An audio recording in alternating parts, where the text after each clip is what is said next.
They told him he had 5 good years left. That was 15 years ago. He's still standing, still speaking, still living. This is Living with Parkinson's, the good, the bad, and the reality. A podcast about what happens when life throws you something incurable, and you fight back anyway. Hosted by Bryce. Diagnosed at 40, 15 years into the battle. This is the truth behind the tremor. Let's begin. You know that moment when you cancel plans, and not because you're busy, but because you're afraid of what your symptoms might do in front of other people. You're going to be embarrassed. You're not going to know what to say. Well, you know what?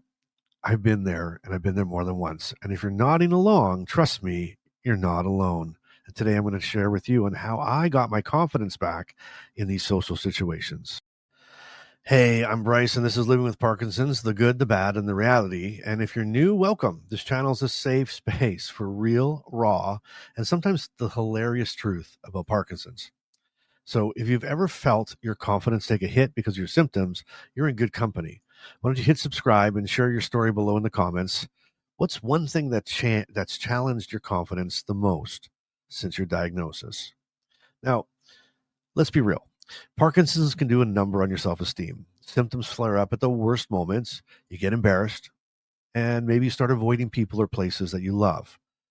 And the more you isolate, the harder it gets to bounce back. It's a complete spiral. For me, it was the fear of freezing in public. That was one of my big things, right? Or my voice dropping out mid-sentence.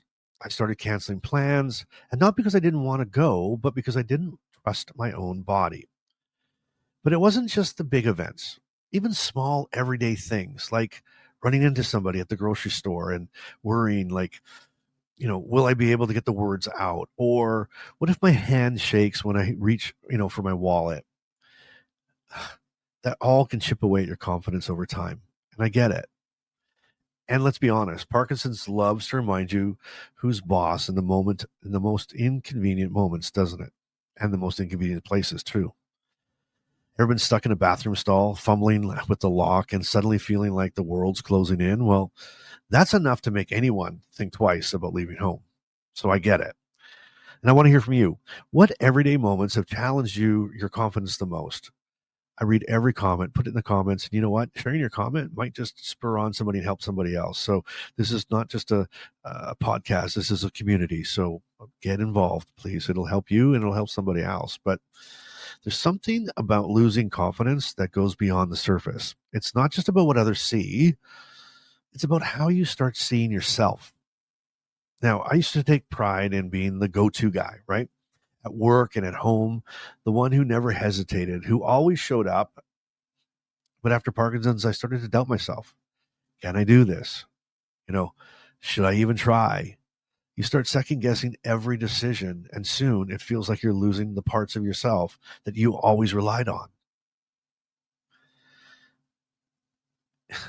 If you've ever felt like Parkinson's is stealing your identity along with your confidence, you're not alone in this at all. I'm still learning that it's okay to grieve those changes and that it's possible to rebuild new strengths. And you can rebuild those new strengths even when the old ones slip away. How about this? What's one part of your old self you miss? And how have you tried to get it back? Or create something new? Have you thought of that often? And sometimes we don't like thinking about those things because, it makes us feel bad or, you don't want to drag it up. But think about that. Think about what is one part of your old self that you really miss? Have you tried to bring it back? Or have you tried to create something new? That'd be interesting to think about, wouldn't it? Because here's the thing.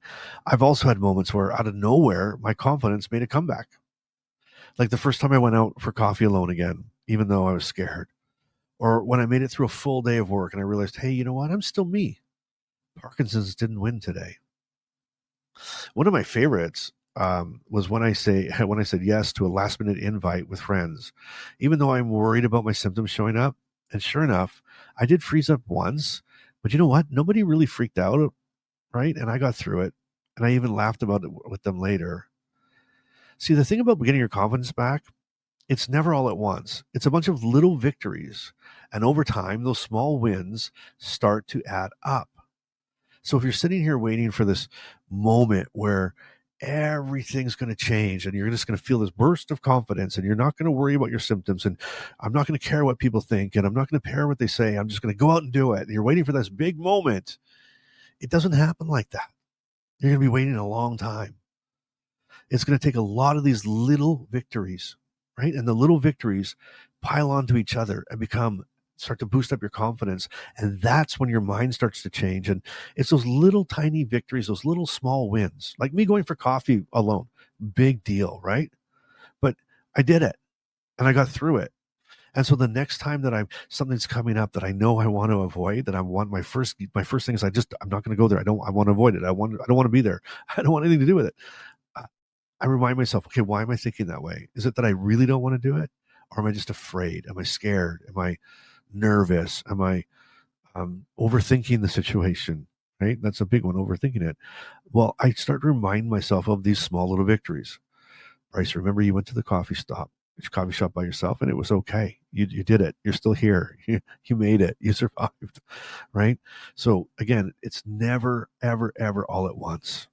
It's over time. Small victories, they start to add up. So do this. Think back. What's one moment where you surprised yourself? And it doesn't have to be lately. It could be anytime. But what's that one moment that you've surprised yourself? Even something tiny. You know what? Share in the comments so others can find hope too. And there's something about writing it down, just kind of throwing it out into the public. Like, hey, this is what happened. This is what I did. It kind of makes it more real, right?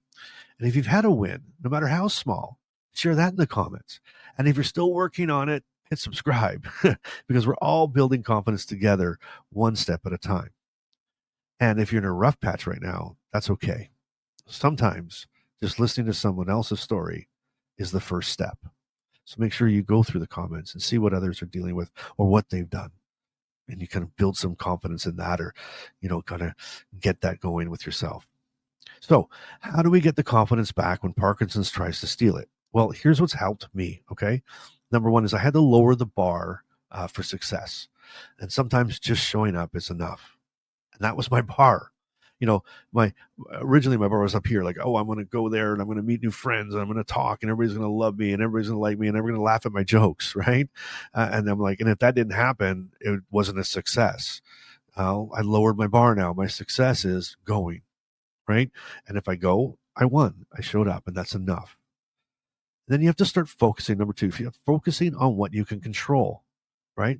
You can't control every symptom.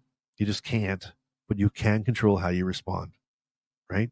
Either you make a joke about it, whether you kind of pass it off, or whether you just move on, right? You can respond. You can choose how you respond, right? If you just want to, run away and put your head in the sand, that's a response. Okay, so just choose how you can respond.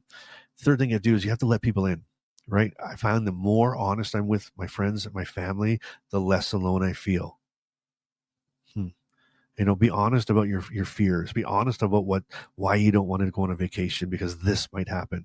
Be honest with your friends, people at work. Like I want to do this, but here's what I'm afraid of. And sometimes when you open that door to that, when it happens, or if it does happen, they're like more supportive. Excuse me. They're in it for you. Like they want to be there for you and they're ready for it. And then here's a big one. You need to celebrate those wins, big or small. Seriously. How about this? If you make it to the end of this video, that's a win. I know some of you might have been sitting here going like, okay, you know what? Oh, I'm trying to watch this video or I'm trying to listen to this podcast and I'm starting to get the shakes. I better go take my medication. I better lay down. I better do this. Just try. Because maybe you're making up excuses to get through it, right? So count that as a win. I made it. And the next time that you're watching this incredible podcast with this incredible guy, which is a big joke, and you're like, you know what? I'll catch him later. Remind yourself, hey, I did it last time. I'll do it again. And it was worth it. And I got something out of it. And here's a few more.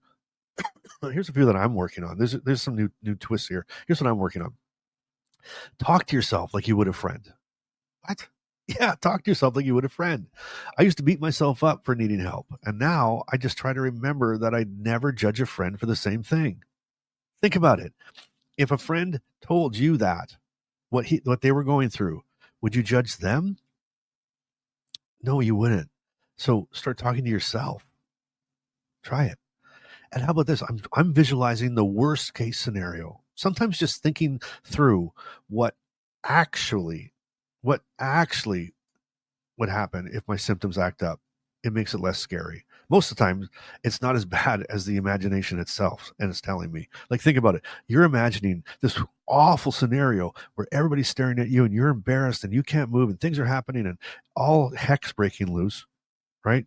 And is that really the reality of what would happen? Just really, really walk that through in your head.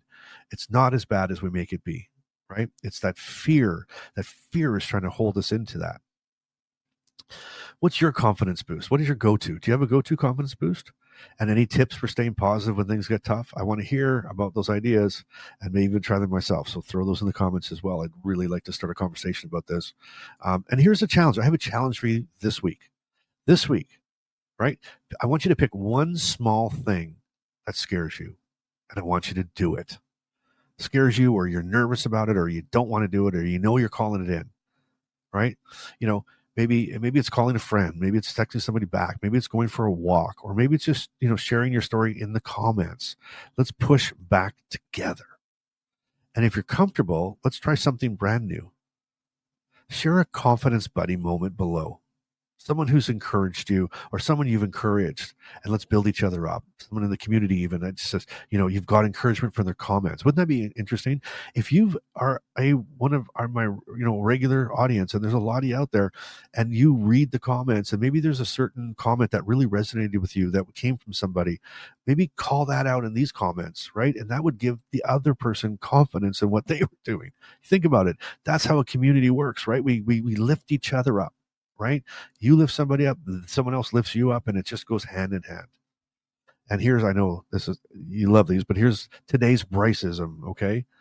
With Parkinson's, confidence isn't about being scared. It's about showing up anyway, even when your hands are shaking. We're in this together, friends. And even if your hands shake, your voice cracks, or you've had a bad day, you're part of a community that gets it. So if you found something helpful, please subscribe for more honest stories and community support. It's incredible. This is an actual movement. It's a community. It's not about me. It's all in all. So read through the comments, see how people are engaging. It's a wonderful place to be. And if you want to even go deeper, check out the Inner Circle if you want to connect even more. And all the links are in the description below. But thanks for being here. And thanks for showing up, not just for me, but for yourself. So remember, stay bold, stay real, and keep doing life. And I want you to do it your way. Bye.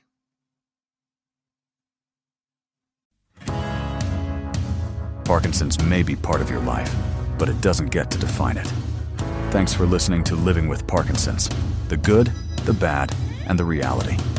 If this episode moved you, helped you, or reminded you you're not alone, share it with someone who needs to hear it.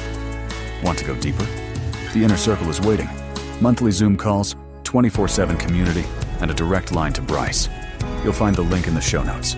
Until next time, keep showing up and keep doing life today.